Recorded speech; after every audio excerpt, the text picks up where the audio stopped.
All right, guys, welcome back to the show. Normally when I talk about gun legislation, it is with fear and dread, and I hate it. And it's horrible news. But we're going to talk about some gun legislation that isn't horrible news, that actually took me by surprise. And I am fully, fully in support of.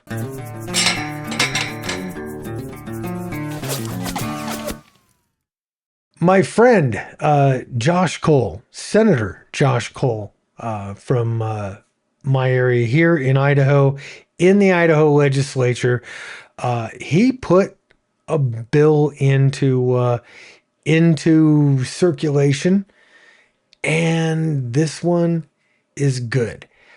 I'm going to let you talk to Josh. We're going to bring Josh in just a minute, and he can tell you what it's all about because he wrote it. This is Senator Josh Kohl. He's actually a friend of mine from here in the Magic Valley.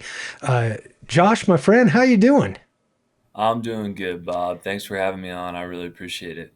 Good. Hey, thanks for being on. And I first of all really, really want to thank you for giving us some good news gun legislation.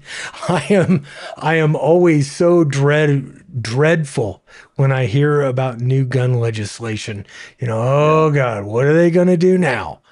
But Mhm. um why don't you tell us what this bill is?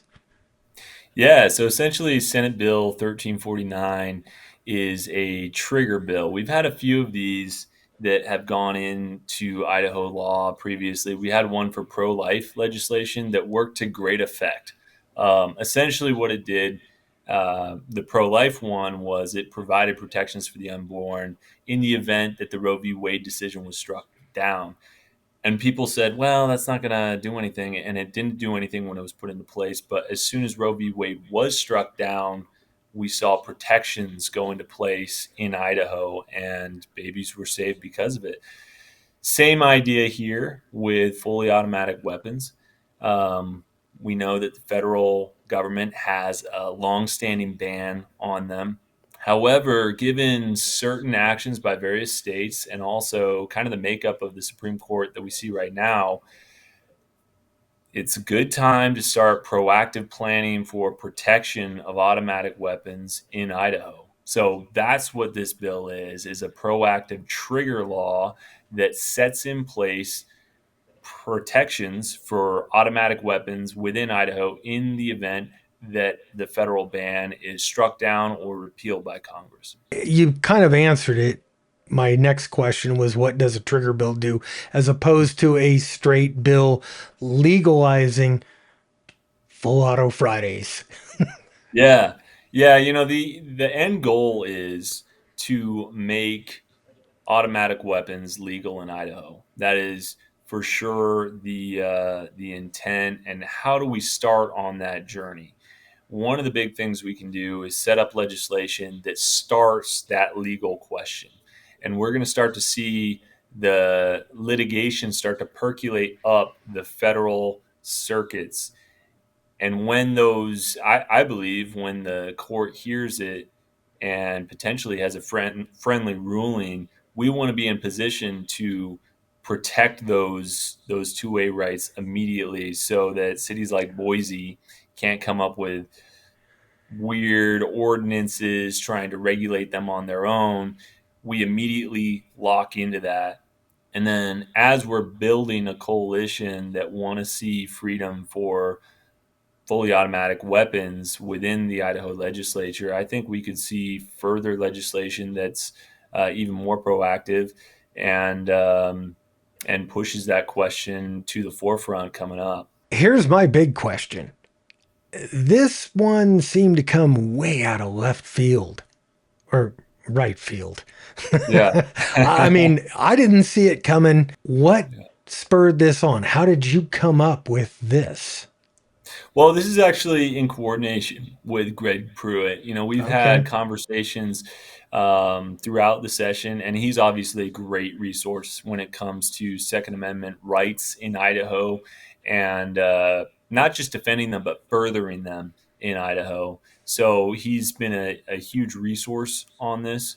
But it has been an ongoing conversation. So often I feel like Second Amendment rights gets um, it feels like in a lot of ways in Idaho, we've met many of the metrics. So when you hear people on a national level, they're talking about two-way rights. Their big thing is constitutional carry, which Idaho was one of the first. And, that's great. I'm a massive supporter of constitutional carry, obviously. But what's the next chapter in Second Amendment rights and really regaining our rights as Idaho citizens, as American citizens?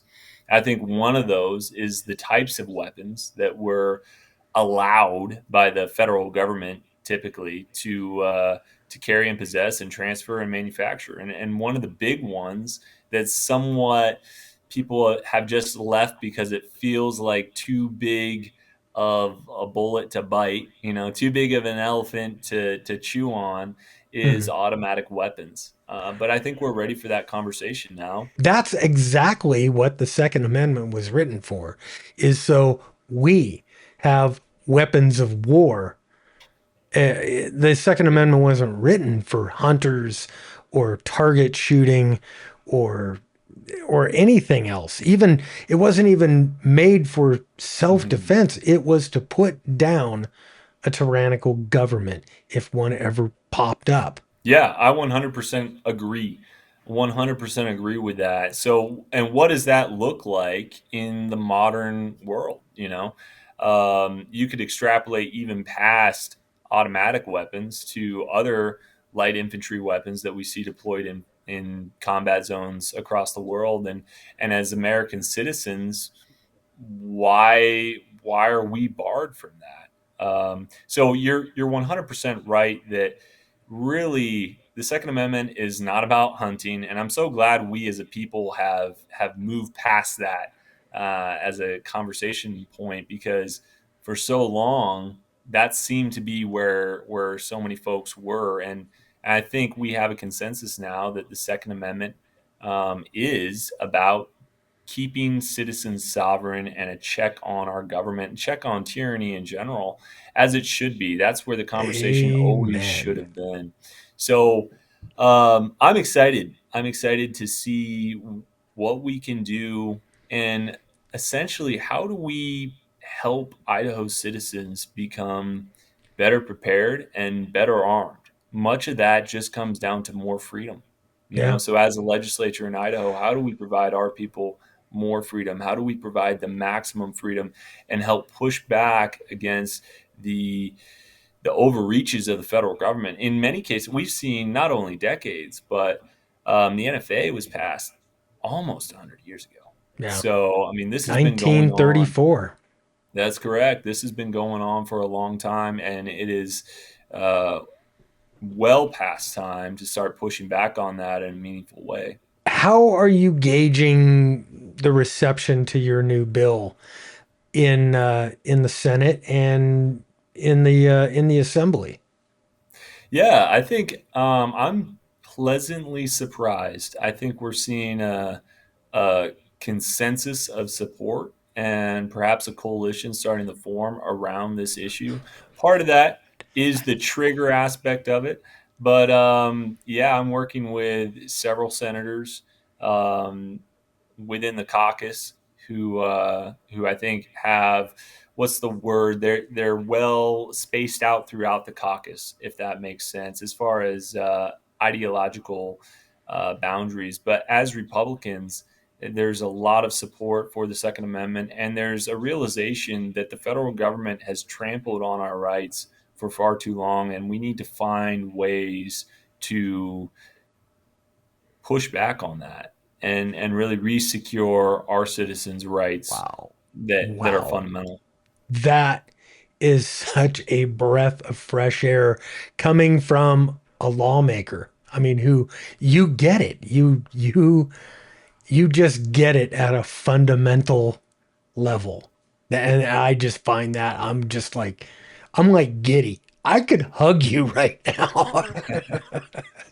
I watched hearing video or whatever it was on the floor, and Senator Harris made a Okay. recommendation about including SBRs. Are you thinking of including that, or is that are you leaving that out specifically to address it separately?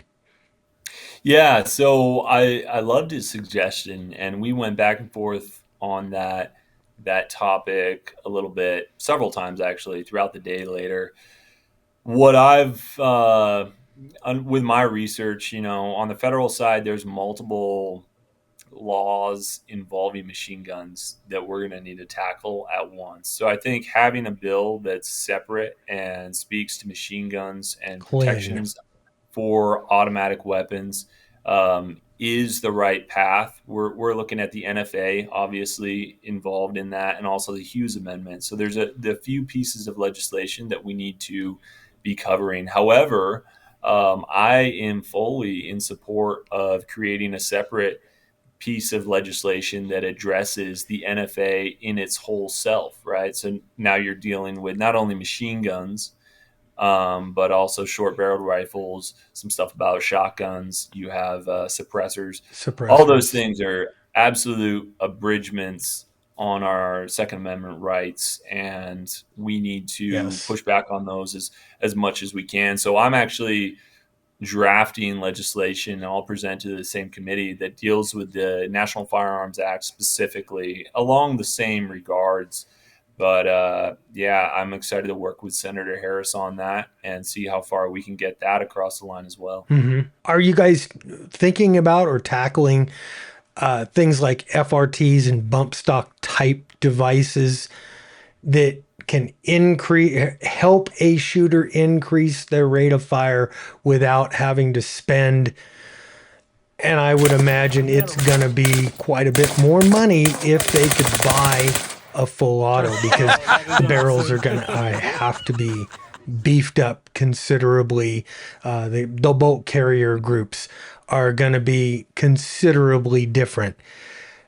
And things like FRTs, super safeties, bump stocks are, you spend $200-300 and you're done. Have you guys Yeah. thought about including a bill or including that in some kind of bill under SBRs, short barreled shotguns and suppressors to protect Yeah, us?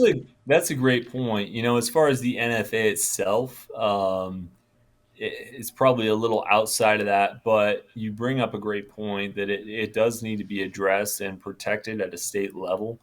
Um, when we look at force reset triggers, bump stocks, these are all economical ways to provide a more capable weapon system to the average citizen, right? So we need to provide protections for those. I haven't had discussions about them specifically. I'm certainly willing to.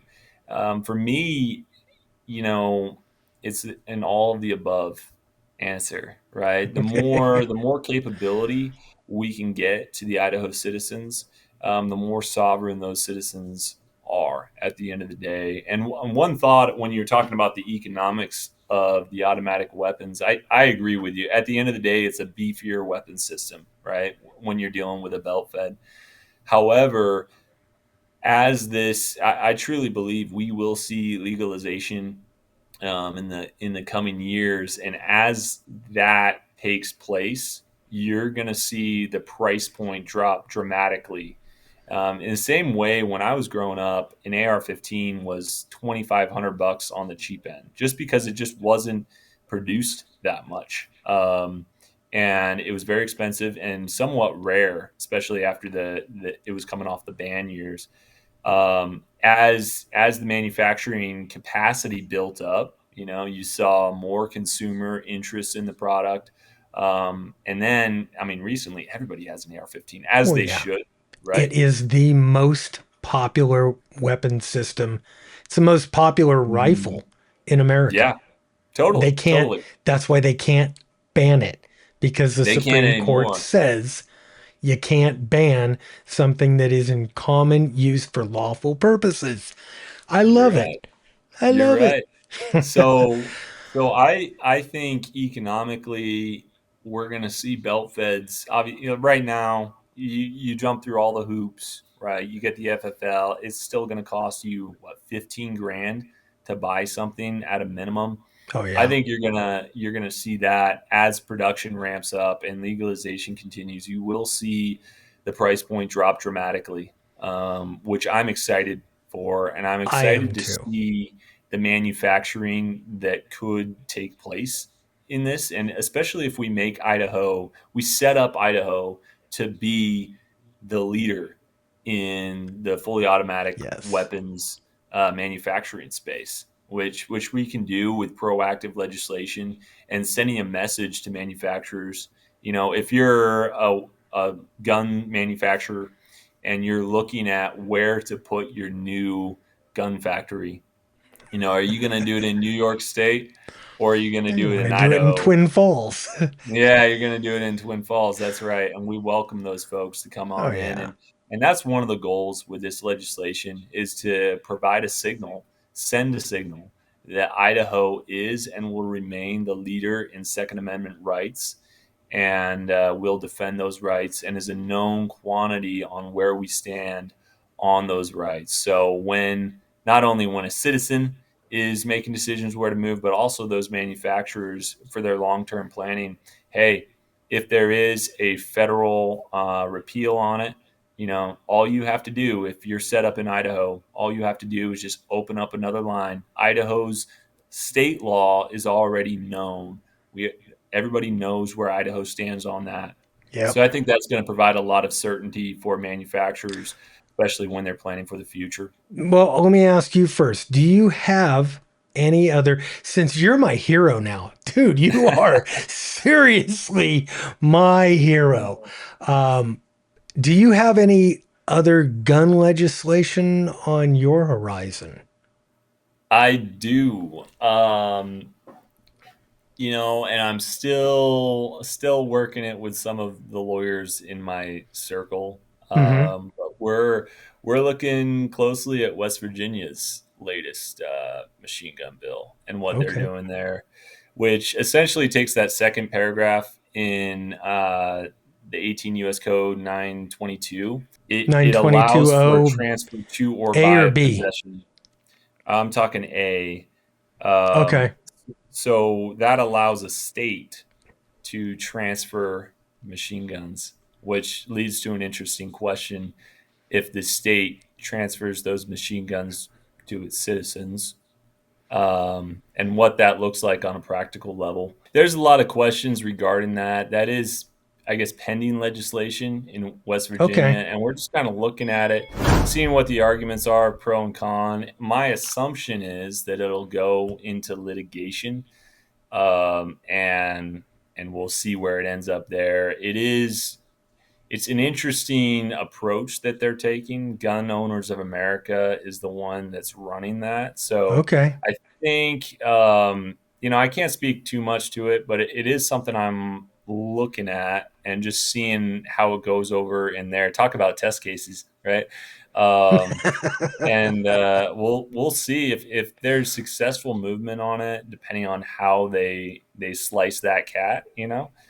Maybe that's something we can look at in Idaho. I don't feel like I'm a subject matter expert on that Right. at the moment to really speak to it, nor have we begun drafting, but it is part of the conversation. At the end of the day, we want to make sure that Idahoans are as protected in their rights as possible, and they have as much opportunity to get the protection that they deserve and has been enshrined in the Bill of Rights as we possibly can get to them. Let me put one in your ear. All This right. has kind of been a pet thing of mine. ISSA and Greg Pruitt and I have talked about it. I don't know if we've talked about it, but Idaho Idaho law right now says that to get an enhanced CCW, you got to have X amount of classroom hours, which Mm-hmm. includes X amount of law behind concealed carry. Yeah. And right now, it must be delivered by either an attorney or a post certified, an intermediate or higher post certified police officer or peace officer in the state of Idaho. Changing the wording of that law to, well, let me just read it to you. A law enforcement officer, active or retired, who currently possesses or possessed at the time of his retirement an intermediate or higher Idaho Peace Officer Standards and Training Certificate. And here's where I added mine Mhm. or my wish list, or equivalent post certified from another state, or C, an instructor otherwise certified to instruct an enhanced firearms course who has completed a post certified instructor level course in the use of deadly force in Idaho firearms law. It would be a very simple, and you would have a whole lot more instruction going on. Yeah. I was a CCW instructor in California. I won't instruct here because in order for me to do an enhanced class here, I have to hire an attorney or I have to hire a cop to Mhm. come in and teach part of that, and it's just not financially feasible for me Got it. to do that. Or this would allow people like me who have a background, who understand it, other people, current instructors right now who are paying the experts under this law to come in and teach, and they gotta pay them. They're not doing it for Yeah. free, so it's Yeah. taking money out of their pockets. That makes sense. That's an interesting point. I don't know that we've talked about that one before when we've chatted, so I must have Well, missed your video on that. I don't hate the idea. And maybe we can get offline and chat about that. yeah, Get some of your language and we'll we'll chat yeah, about it. I can definitely send you what I have done on that. Josh, like I said before, man, you are my hero. I mean, oh, this thanks. is probably one of the first times I've heard gun legislation coming out of the Capitol and went, wow, this is good. This is actually wonderful news. Well, I appreciate that, Bob. I really do. It is a privilege to serve, and it's a lot of fun when we get to every once in a while. There seems like there's good momentum behind a good bill, and I'm looking forward to running this one out. What can we as citizens do to uh, to help this along? Yeah. So when it gets put on the agenda for the state affairs committee for the full hearing, that would be a great opportunity to get public testimony in and public thoughts on the bill itself. So if you felt like supporting that bill, that would be an ideal time to sign up, testify. As someone who sits in committee every single day, I can tell you that testimony from Idaho citizens matters a lot. And it Right. matters more than most people who are testifying actually think. And it matters a lot more than the people who almost testified but decided not to because they were nervous or they were, they had something going on. So I would encourage everybody, if you're in support of two-way rights It's and you're in worth a support of trip this to legislation, trip to Boise. it's worth a trip, or you can do it online, just Oh, live stream like this. So oh, keep an eye out for the fantastic. agenda. Mm-hmm. Yeah, yeah, and I'll let you know, so Yeah. you can let your audience know maybe when this is coming up. But that would be great if we just had Idahoans signed up to support this. You never know what leftist organization is going to kind of crawl out of the woodwork and try to throw a wrench in the wheel on these They committees. So it's always great to do. have. They Yeah, always they do. show up Oh, for we sure. support the Ayatollah. The whole nine yards. Yeah. So if we have friendly testimony, that's great. As this thing starts picking up steam, I'm going to be um, getting co-sponsors. So if you have a good relationship with your legislator, feel free to ping Glenita. them. Yeah. Glenita, yeah, Glenita is a great one. There's a couple out of our area. I know Yeah. Christy Zitto as well is going to co-sign that. So feel free to contact your legislators, ask them to co-sponsor the That legislation. is So that really helps when we have a full stack of folks who are willing to co-sponsor it. That really helps when it gets across the floor. Josh Kohl, thank you for joining us and thanks for that information. Thank you so much for sticking up for the citizens of Idaho. Thank you, Bob. I really appreciate it. And once again, it's just a privilege to serve Idaho. Idaho is the lighthouse state. Let's keep it that way.